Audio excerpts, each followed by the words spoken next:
Hi, everybody. It's Cindy here. And last time I talked about a research I had heard where couples who are happiest in their relationships have a ratio of at least 20 positive interactions per one, what we might consider a negative interaction. So they have 20 or more positive interactions to one negative.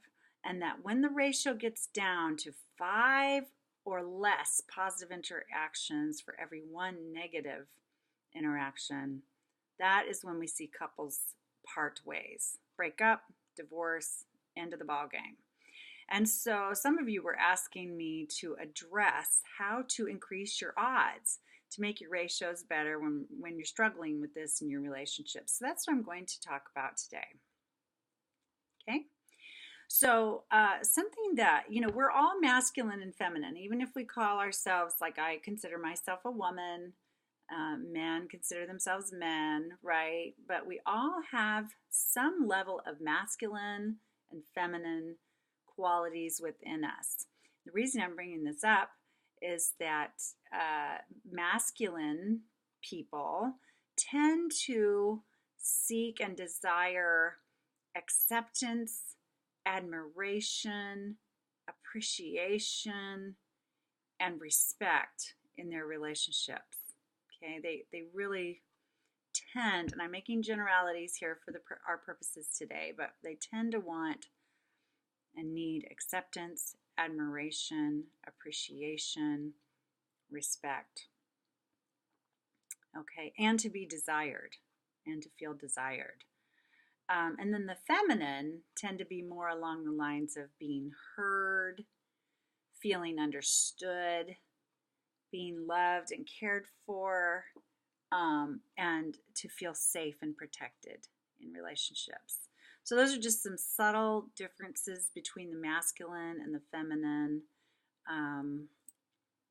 beings. So keep those things in mind. So if you're in a relationship with a very masculine woman or a very masculine man, remember those masculine qualities or tendencies. And same if you're in a relationship with someone who's very primarily feminine, you might keep in mind those other qualities. So that's one thing. Just be aware of those things and how. So I'm in a relationship with a man, a masculine man.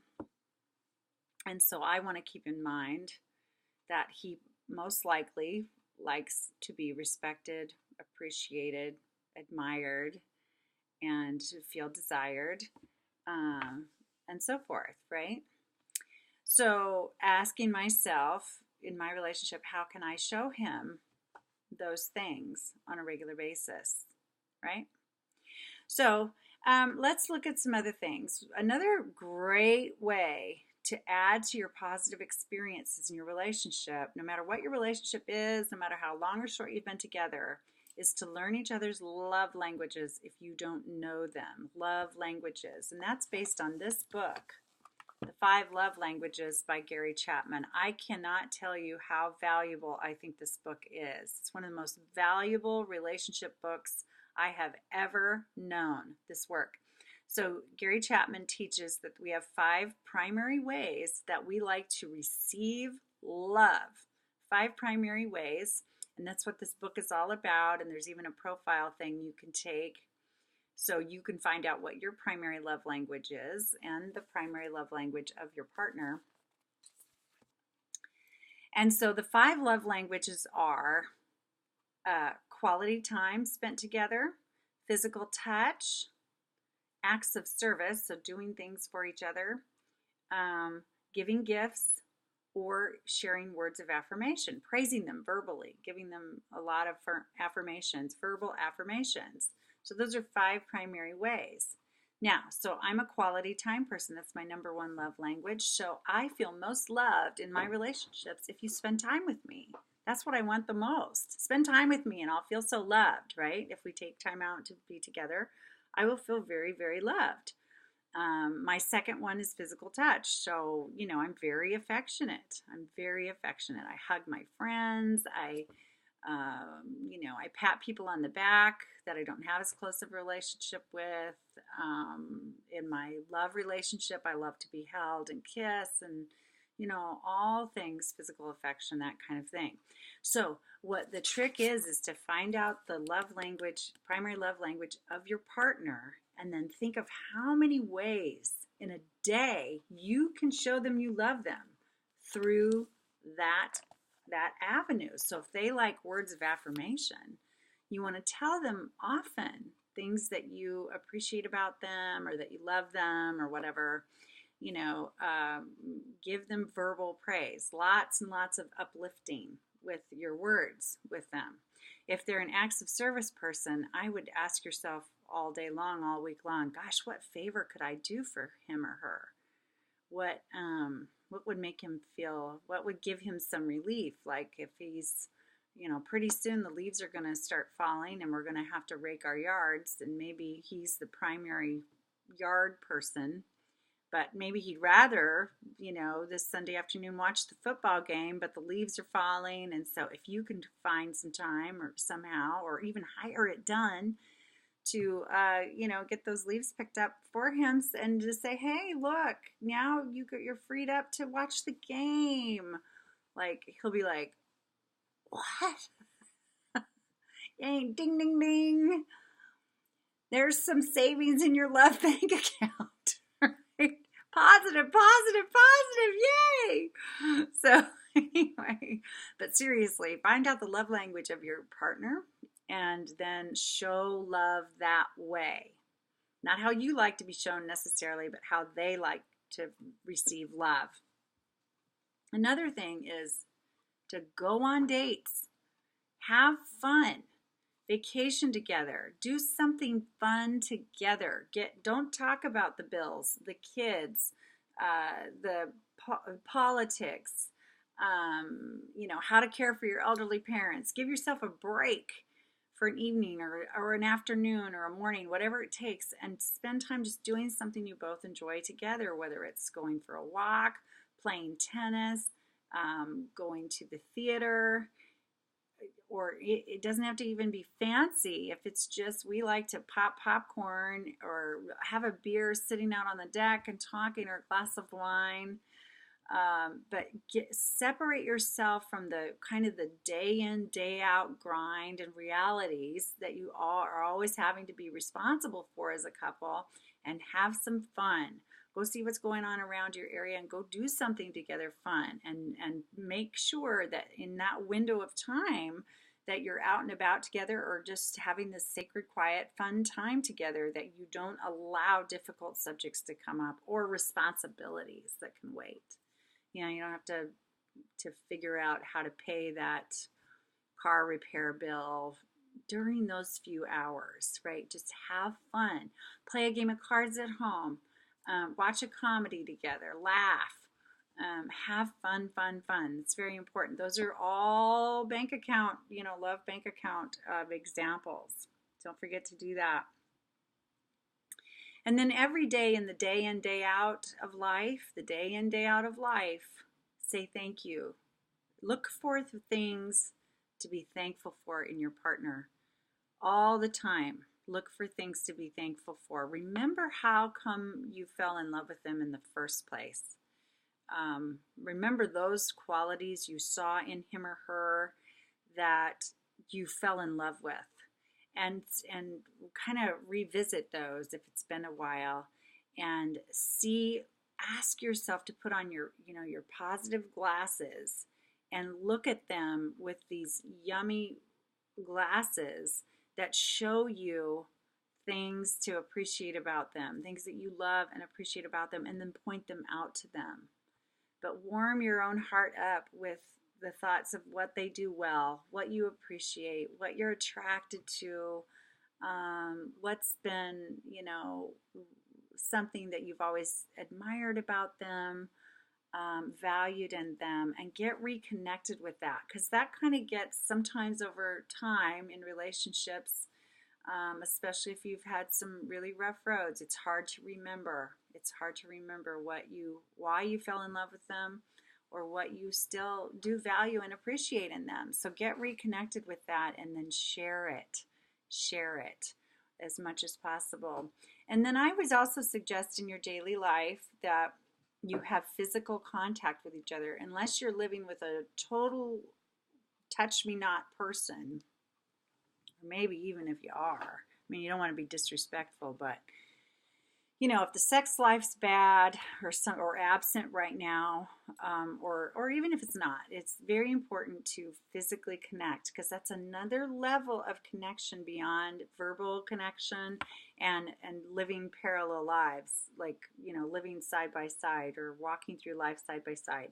So you want to add touch to it, and if you've had, like I said, kind of a dry spell in your physical relationship, you might just start with simply, when someone comes home from work or whatever, at the end of the day, rubbing their back just slightly and saying, "Oh, how was your day, honey? How was your day?" Or just a light touch on the shoulder, or just like stand very close, or a quick squeeze of the hand, a pat on the knee. Start small if it's been a really difficult thing, but whatever's possible for you, I mean, I would give as much affection as possible, because again, it just adds another level of connection to you as a couple, and it sets you apart. The more physical and sexual you are with each other, that relationship sets you apart from other relationships that you aren't, because you're not making out with everybody, you're not sleeping with everybody, right? This is your person, likely for most of you in monogamous relationships that you're doing these things with. And so bring that back in, reintroduce that. Those are all a nice warm hug. Most people appreciate physical affection of some sort. So give that back. Even if inside you're conflicted with this person, find enough that you love and appreciate about them, so you feel like you can give some honest physical contact every day. And that'll start bonding you more and adding again to your ratio of positive experiences. Honor their needs as much as possible. Ask them, what do you need? Oh, you had a rough day? You had a rough day at work? Oh, okay.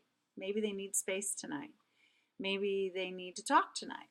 Maybe they need to forget about their troubles and just, zone out in front of the television tonight.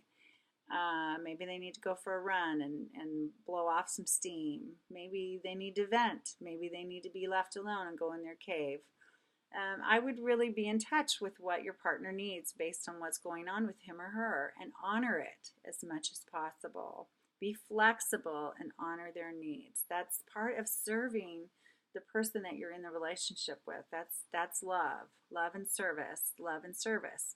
Keeping a mindset of love and service in your relationship is very important to be able to add to these positive experiences. So now, if you have something that's, you think might be kind of conflictual, something that you're stressed about, you have a concern, ask yourself before you bring it up, is it worth bringing up? Is this truly something that needs to be addressed? And these things do come up, and this is okay.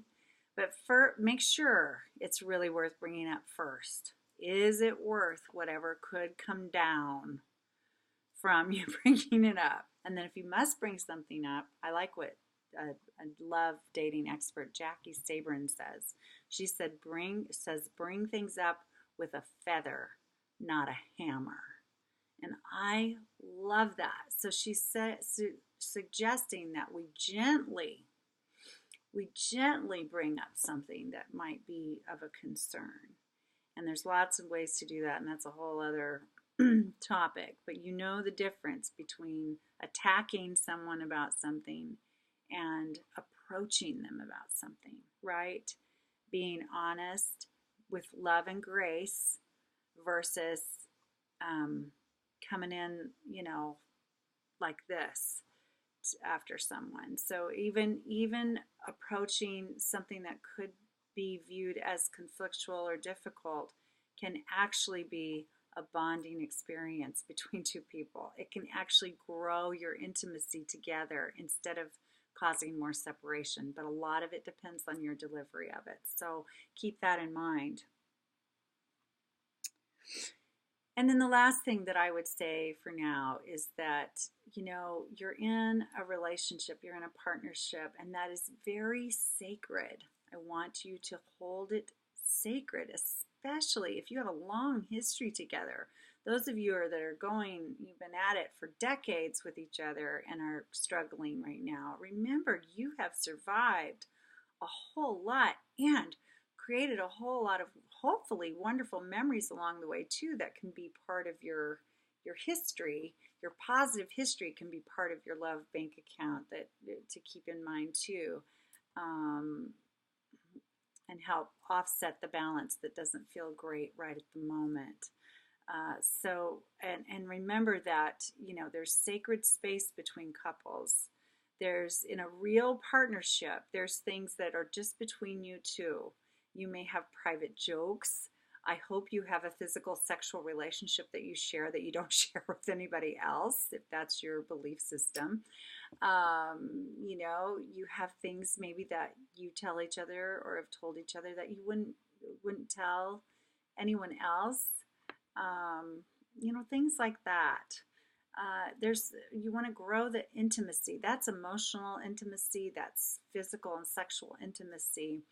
And so part of creating positive experiences is being willing to be vulnerable also. Be very vulnerable and honest and emotionally and physically intimate with the person that you're with. And that will help them open up more.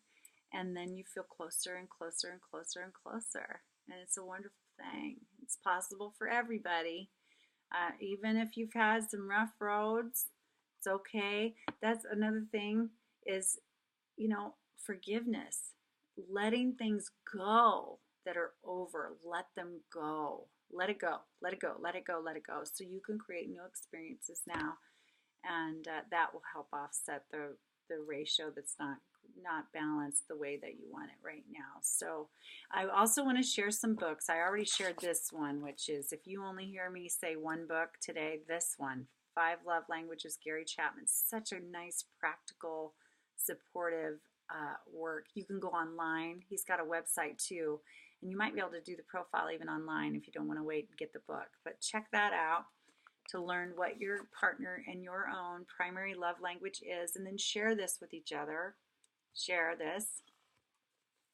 This is called The Love Dare. This was very popular a few years ago, and there's a movie about it, Fireproof. And this is about, I believe, 30 days of very deliberate,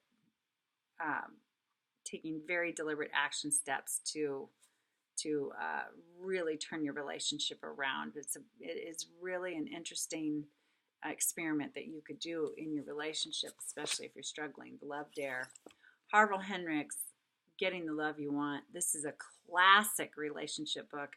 This is a deeper look at how come we choose the partners that we choose, how it relates to our childhoods, no matter what those were like, and then what to do with all of that when you put it all together in adulthood in a relationship, and how to get the love that you want. It's a classic. It is a study. It's a heavier book. Then here's another classic. I mean, you've heard of this. If you haven't been living under a rock for the last 30 years, you've heard of this book. Men Are From Mars, Women Are From Venus. John Gray. It's talking about the masculine and the feminine here. How men are wired differently than women, women differently than men typically, and how to utilize those differences in a relationship to actually make it, wonderful. Okay, classic book, wonderful. And then here's another one of my favorites you may have heard of or not, Dr. Robin Smith, Lies at the Altar, The Truth About Great Marriages. I love that title.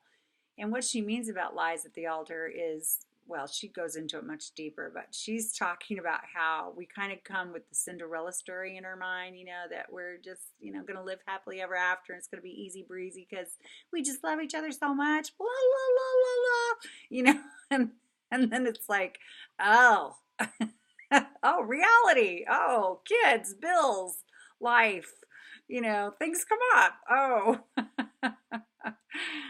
So she really focuses on the truth of having solid, loving relationships. And another thing I love, love, love about this book, if you're thinking about getting married or entering a lifelong commitment of some sort, there's like 256 questions in the back that in different categories that you can ask to get to know your person. Whoops. To get to know your partner better, to find out more how compatible you are, or what ways are you alike and what ways are you different, and that kind of thing, to really get a solid understanding of your relationship. So those are some resources, some of my favorite resources for couples relationships. There are thousands out there, and some more modern than these. These are some of the classics, and at least in my opinion. But anyway, the main thing is that every day, this is your beloved person. No matter what you've been through, there's reasons you fell in love with this person, and to stay in love and to keep it wonderful, show your appreciation for each other, help them to feel really cared for, honor their needs, and find out their love language, and then just pour it on thick, and have a good time together. Remember how to have a good time together, and make sure that you make that a priority too. Anyway, I hope this helps, and I hope you have a wonderful day. Bye.